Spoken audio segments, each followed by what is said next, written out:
clang, becoming a note of the spheres, vanishing into eternity.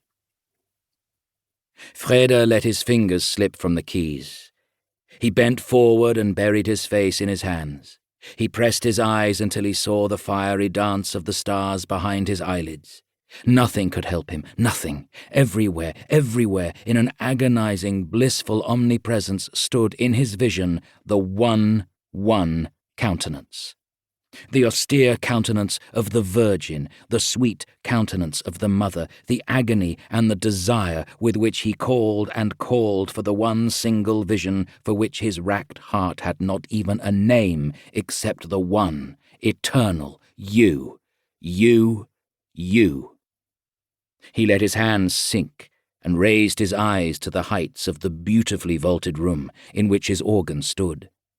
From the sea-deep blue of the heavens, from the flawless gold of the heavenly bodies, from the mysterious twilight around him, the girl looked at him with the deadly severity of purity, quite maid and mistress, inviolability, graciousness itself, her beautiful brow in the diadem of goodness, her voice, pity, every word a song.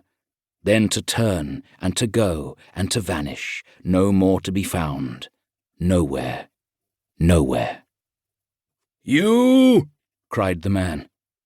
The captive note struck against the walls, finding no way out. Now the loneliness was no longer bearable. Freda stood up and opened the windows. The works lay in quivering brightness before him. He pressed his eyes closed, standing still, hardly breathing. He felt the proximity of the servants, standing silently, waiting for the command which would permit them to come to life. There was one among them, slim, with his courteous face, the expression of which never changed. Freda knew of him. One word to him, and if the girl still walked on earth with her silent step, then Slim would find her. But one does not set a bloodhound on the track of a sacred white hind, if one does not want to be cursed and to be all his life long a miserable man. Freda saw, without looking at him, how Slim's eyes were taking stock of him. He knew that the silent creature, ordained by his father to be his all-powerful protector, was at the same time his keeper.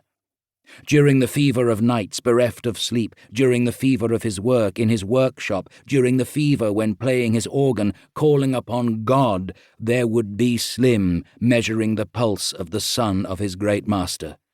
He gave no reports. They were not required of him, but if the hour should come in which they were demanded of him, he would certainly have a diary of faultless perfection to produce, from the number of steps with which one in torment treads out his loneliness with heavy foot from minute to minute, to the dropping of a brow into propped-up hands tired with longing. Could it be possible that this man, who knew everything, knew nothing of her? Nothing about him betrayed that he was aware of the upheaval in the well-being and disposition of his young master since that day in the Club of the Suns. But it was one of the slim, silent one's greatest secrets never to give himself away, and although he had no entrance to the Club of the Suns, Freda was by no means sure that the money-backed agent of his father would be turned back by the rules of the club. He felt himself exposed, unclothed. A cruel brightness which left nothing concealed bathed him and everything in his workshop, which was almost the most highly situated room in Metropolis. "I wish to be quite alone," he said softly. Silently the servants vanished. Slim went, but all these doors which closed without the least sound could also, without the least sound, be opened again to the narrowest chink. His eyes aching, Freda fingered all the doors of his workroom. A smile, a rather bitter smile, drew down the corners of his mouth. He was a treasure which must be guarded as crown jewels are guarded, the son of a great father, and the only son. Really the only one? Really the only one?